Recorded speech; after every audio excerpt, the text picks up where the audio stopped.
आराम से आंख बंद कर। यहाँ जो भी बैठे हों सभी लोग अपना अपना आंख बंद कर लें और ध्यान के पूरे समय तक बंद रहना चाहिए। बाहर का दृश्य भीतर ना आवे। जो दृश्य को जानता है और सदा जानता रहा और जानता रहेगा, उस दृष्टा की साधना है। तो उसके पहले परमर्षि कपिल मुनि को स्मरण करके उनको नमन करेंगे। सभी लोग समवेत होकर थोड़ा सा पाठ करें। ओम आदिविदुषे कपिलाय नमः। ओम नमो हिरण्यगर्भाय ब्रह्म विष्णु शिवात्मने। ओम सत्शुद्धौ स्मृति स्मृतिलम्बे सर्वग्रन्थीनां विप्रमोक्षः तत्कारणं सांख्ययोगादिगम्यं नास्ति सांख्यसमज्ञानं नास्ति योगसमज्ञानम्।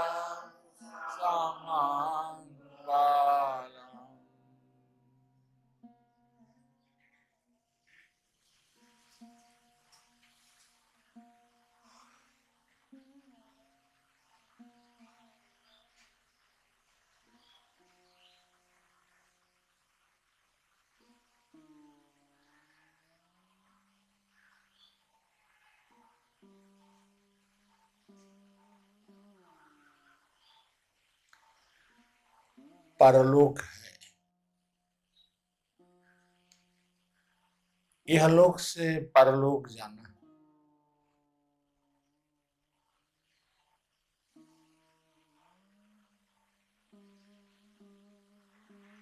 ये शरीर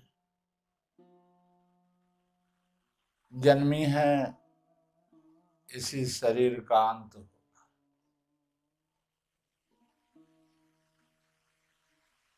देहांत हो जाता है।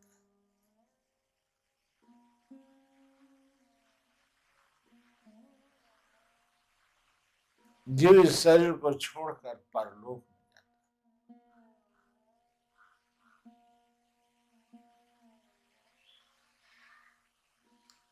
जीवात्मा वो है जो आत्मा युक्त अंतःकरण,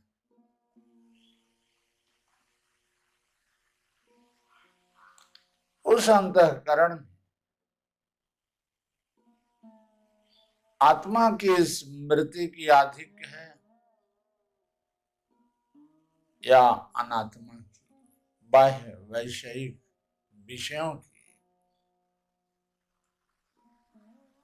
किसके संस्कार से हम इसको भर रहे हैं और परलोक में हम क्या लेके जाएंगे,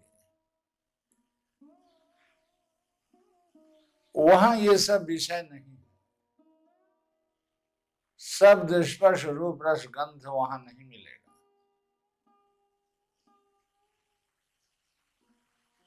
वहां पंचभूत से बने हुए पांच भौतिक द्रव्य पदार्थ भी नहीं मिलेगा। वहां धन दौलत की भी कोई वो नहीं।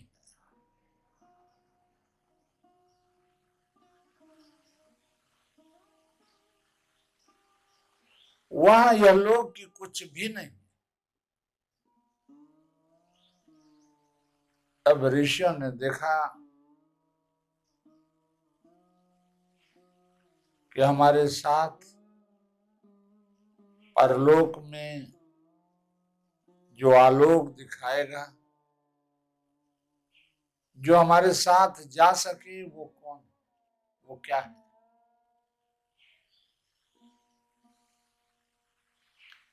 ऋषियों ने आविष्कार किया कि वो हमारी आत्मा है। उस आत्मा को प्रकृति भी नहीं छू सकती, और यमराज अंतक मृत्यु भी वहां तक उसकी भी पहुंच नहीं,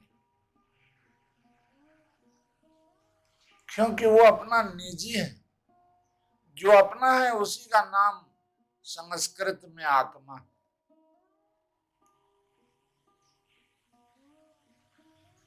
अपना वही है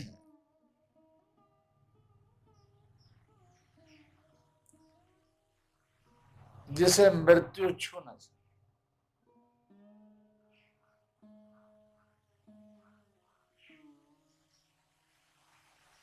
और अपना वो नहीं है जिसे मृत्यु छीन ले।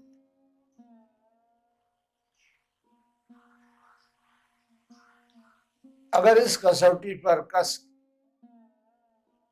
विवेक पूर्वक यदि इस विषय पर विचार किया जाए तो हम पाएंगे कि मृत व्यक्ति को देखते हैं तो उसकी आत्मा से उसकी पहले ही शरीर छीन जाती है।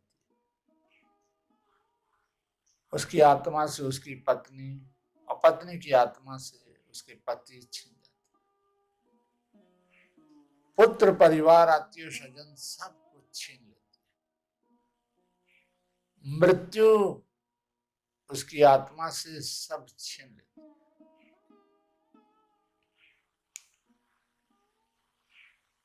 समाज भी उसके साथ नहीं देता। परिवार के सब सदस्य भी छीन जाते हैं। धन दौलत सब छीन जाता है। जिसको जीवन भर संचय किया, जुटाया, अपने सारे परमायु उसे ही जुटाने में क्षय कर दिया, वो भी छीन जाता है, वो भी साथ नहीं जाता। वो आत्मा बिल्कुल अकेला छूट जाता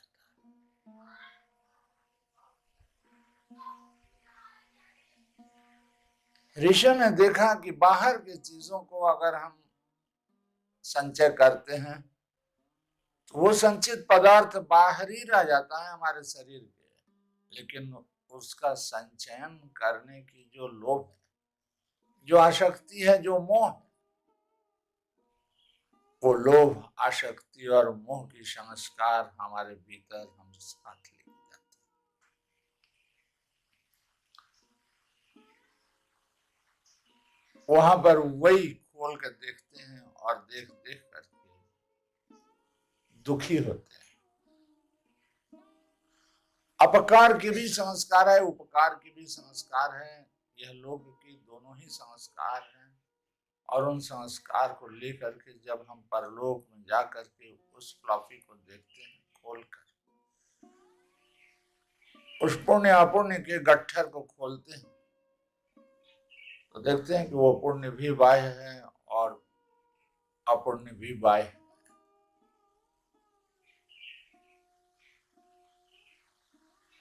वो अपुण्य हमें दुख देता है, स्मरण करने का दुख, स्मरण रूपी दुख देता है और स्मरण रूपी सुख देता है। उपकार हम बहुत कम किए रहते हैं, अपकार की मात्रा बहुत ज्यादा है। तो ऋषियों ने कहा कि पहले पुण्य संचय करो और उस पुण्य के साथ पुण्यातीत कर्म करो। पुण्यातीत कर्म के द्वारा सारे कर्मों को क्षय करो। जब वो तुम्हारे परलोक में जाएगा तो तुम स्वतंत्र हो।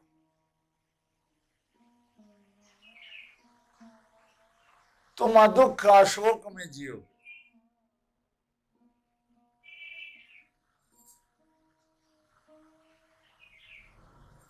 कहते हैं कि आत्मा ही जब साथ जाएगा तो उस आत्मा को ही संचय किया जाए।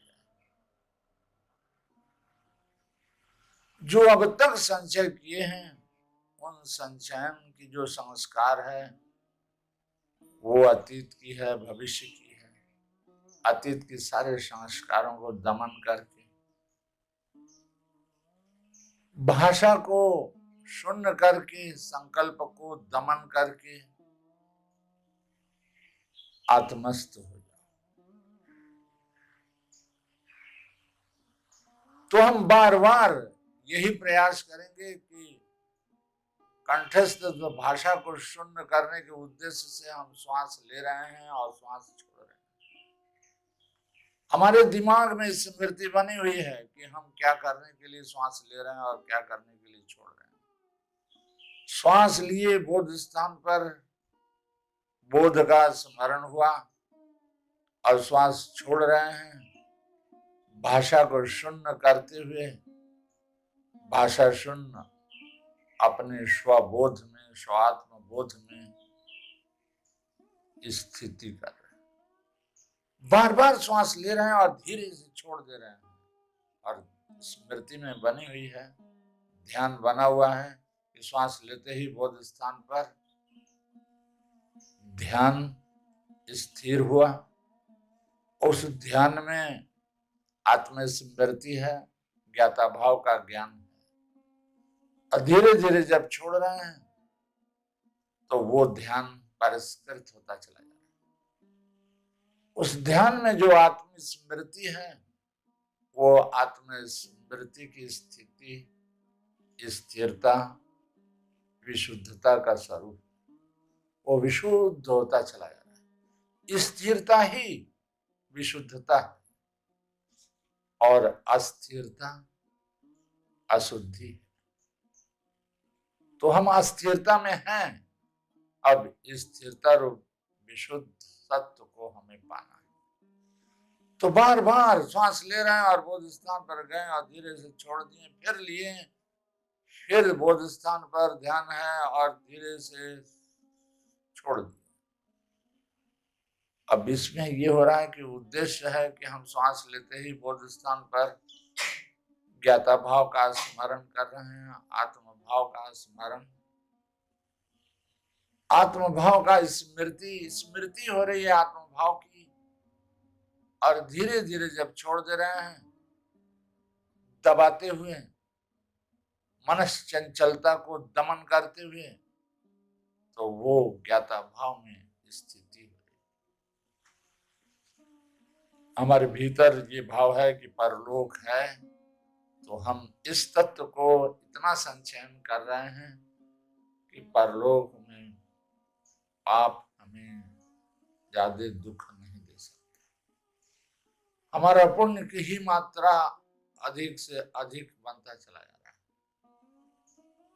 हम श्वास ले रहे हैं और बोध स्थान पर मस्तक के पश्चात भाग में केंद्र पर उपस्थित होकर ज्ञाता भाव की स्मृति में स्थिर हो गए। अब धीरे धीरे श्वास को छोड़ रहे हैं, मनस्य चंचलता को, मानसिक अनुच्चारित भाषा रूप चंचलता को दमन करते हुए रगड़ की बोध स्थान पर ज्ञाता भाव में ही स्थिति कर रहे हैं। अब ये स्थिति की मात्रा बढ़ती चली जा रही है। आचार्य स्वामी जी कहते हैं कि बहुत धैर्य के साथ साधन किए जाओ, अनंत धैर्य के साथ, क्योंकि तुम अनंत काल के लिए आत्मस्थ होना चाहते हो। उस आत्मा में स्थिति भी अनंत होगा, तो अनंत धैर्य चाहिए उसमें स्थिति के लिए। तो अनंत धैर्य के साथ, बहुत बहुत धैर्य के साथ साधन किए जाओ। लंबे समय और निरंतर न होने से फल प्रकट नहीं होगा।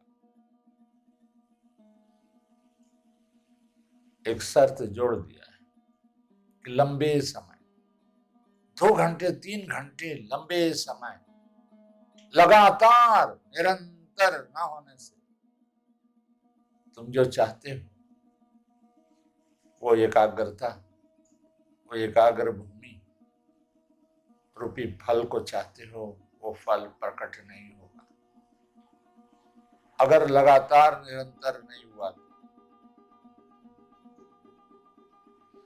प्रथम प्रथम रत्ती रत्ती इंच इंच वृद्धि होगी और पीछे द्रुत गति से वृद्धि होगी।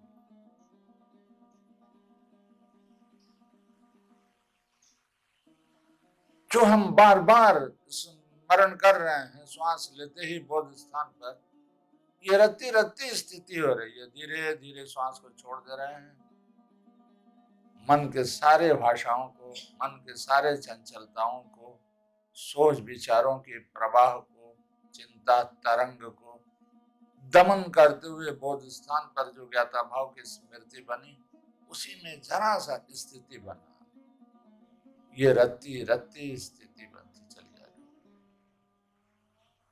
प्रथमतः रत्ती रत्ती वृद्धि होगी और पीछे द्रुत गति से वृद्धि होगी। जब उसको बार बार आवृत्ति करते रहेंगे, वो आवृत्ति करने पर उस आवृत्ति जनित जो बोध है वो अनायास होकर उत्पन्न होगा, उसे पटुता लाभ होगी, उसमें हम सिद्ध होंगे। तो वो द्रुत गति से स्थिरता की वृद्धि होती रहेगी, द्रुत गति से स्थिरता की वृद्धि होगी। स्थिरता प्रगाढ़ होती रहेगी। लेकिन वही एक बात आचार्य स्वामी जी कहते हैं, लेकिन वही एक बात, सब छोड़कर अनंत काल के लिए उसी अनंत में कूदना होगा। वही एक लिए रहने की प्रख्याति न होने पर अग्रसर होने की संभावना नहीं। उसी एक में ही तुम दिन रात अभ्यास करो। सब कर्मों के बीच बोध स्थान पर ज्ञाता भाव को उपस्थित देखो। जब सब कर्मों में, शारीरिक समस्त अवस्थाओं में जब बोध स्थान पर उपस्थिति का अनुभव करोगे तो उसका नाम प्रख्यात। लेकिन वो एक बात, सब छोड़कर अनंत काल के लिए यही एक लिए रहने की प्रख्याति ना होने पर, प्रख्याति मतलब सब कर्म भिन्न भिन्न हो रहे हैं, छोटे छोटे टुकड़े टुकड़े में हो रहे हैं, घास पात की तरह, और ये एक वृत्ति सद वृक्ष की तरह ऊर्ध्वगामी हो रहा है। ये सद वृक्ष एक वृत्तिता सर्वदा सर्व अवस्था में उदित है, और सब कर्म टूटे टूटे भिन्न भिन्न, अभी एक कर्म हुआ और फिर दूसरा कर्म किए, उससे भिन्न हुआ, ये विभिन्न कर्मों की प्रवाह चलती चली जा रही है। लेकिन हमारे बोध स्थान पर जो ज्ञाता भाव की स्थिति है, उपस्थिति है, जो वर्तमान है, वो सब कर्मों के बीच में प्रख्यात। तो ऐसी प्रख्याति ना होने पर अग्रसर होने की संभावना नहीं है। इसलिए हमें इस प्रख्याति के अधिकारी बनना है, अधिगत करना है इस प्रख्याति को, क्योंकि अग्रसर होने की यही एकमात्र उपाय है। आचार्य स्वामी जी कहते हैं, प्रख्याति न होने पर अग्रसर होने की संभावना नहीं है। तुम अपने चित्त की अवस्था या स्थिति जो चाहते हो वो बहुत धीरे धीरे होगा। उबना मत, उत्काना मत, उकता मत जाना, उफ आर पारी ना,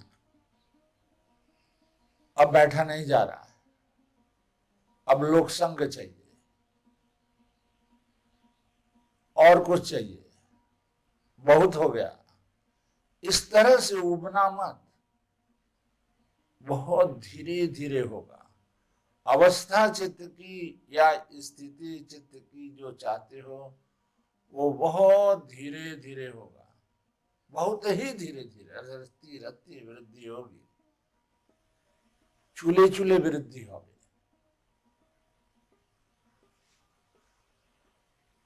बहुत धीरे धीरे वृद्धि होगी। ये धैर्य तुम्हें रखना होगा, बहुत धैर्य की बात है, क्योंकि स्थिरता ये धैर्य बहुत बड़ी बात है। अवस्था या स्थिति जो तुम चाहते हो, आचार्य स्वामी जी कहते हैं कि बहुत धीरे धीरे होगा, लेकिन बहुत लंबा शपथ दे रहे हैं। लेकिन हम आजीवन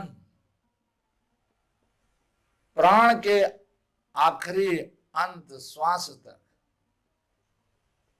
आजीवन निसंकल्पता की साधन करेंगे।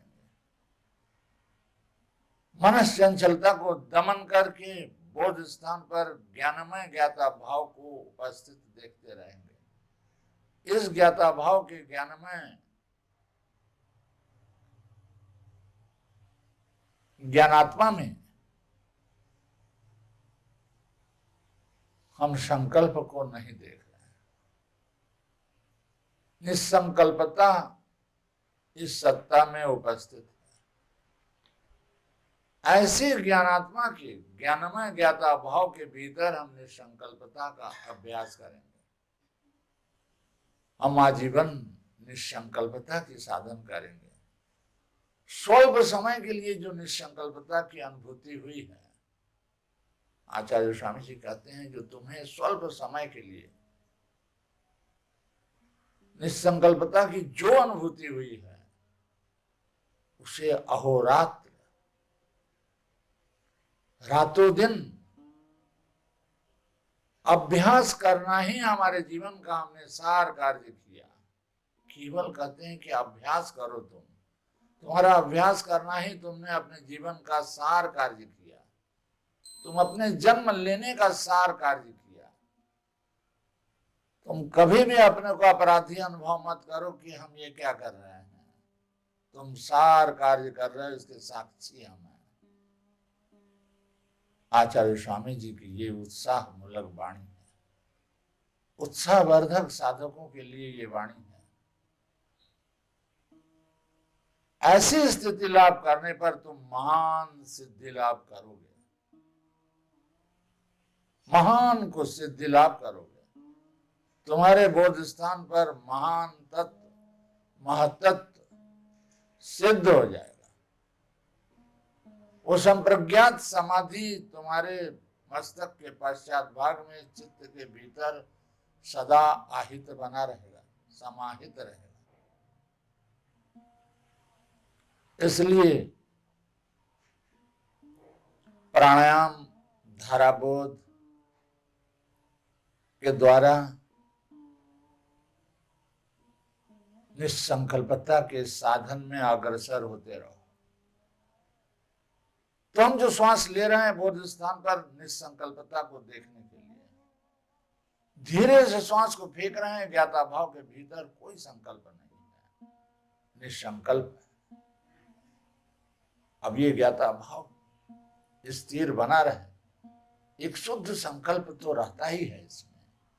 आचार्य स्वामी जी का कहना है कि प्रथम तो तुम अभ्यास करोगे निसंकल्पता की, फिर ये निसंकल्पता जब अधिगत हो जाएगा, अनायास हो जाएगा, ऑटोमेटिक तुम्हारे भीतर बना रहेगा, प्रयास के कारण अनायास हो जाएगा, तब और तुम्हारे भीतर वो संकल्प नहीं रहेगा। जो अभी तुम दृढ़ संकल्प कर रहे हो कि बार बार दृढ़ संकल्प कर रहे हो कि हम निसंकल्प रहेंगे। अपने निसंकल्प ज्ञानमय ज्ञाता भाव रूप ज्ञानात्मा को जो तुम देख रहे हो कि तुम्हारे ज्ञानात्मा में कोई संकल्प नहीं है, लेकिन तुम्हें ये संकल्प है भीतर कि ज्ञानात्मा सदाकालीन स्थिर हो जाए, क्योंकि परलोक में यही हमारे साथ जाएगा। तो जितना हम संचय कर रहे हैं और जितना अधिगत कर रहे हैं, अब ये अनायास होकर सदाकाल के लिए बन जाएगा। जब सदाकालीन बनेगा तो प्राणांत होते ही वो परलोक में यही भाव बना रहेगा। हम परलोक में अनंत धैर्य के साथ अनंत काल के लिए ये अनंत ज्ञानात्मा के ज्ञानमय ज्ञाता भाव में उपस्थित बने रहेंगे। कितनी बार सूर्य उदित होगा, अस्तमित होगा, रात आएगी, दिन होगा, बदलता रहेगा, रोज रोज बदलता रहेगा, अनंत काल हो जाएगा, लेकिन हमारी उपस्थिति बनी रहेगी। हम स्थिर रहेंगे और सब बदलता रहेगा। इस आत्मा को मृत्यु नहीं छू सकती। ऐसे मरें कि जिसे मृत्यु छीन न सके। इसी उद्देश्य से बौद्ध स्थान पर अनंत काल के लिए एक ज्ञाता भाव में निसंकल्पता बनी रहे। संकल्प शून्य ज्ञाता भाव का ज्ञानमय आत्मा के भीतर हमारी उपस्थिति अनंत काल के लिए बना रहे। प्राणांत होने के बाद भी परलोक में यही भाव बना रहे।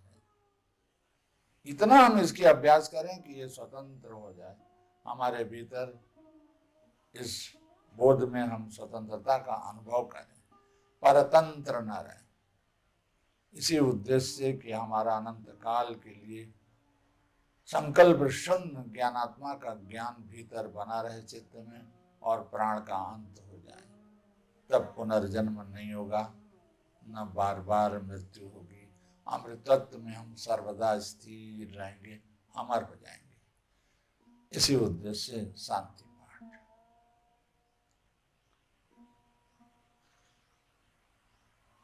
ओम शांति शांति शांति।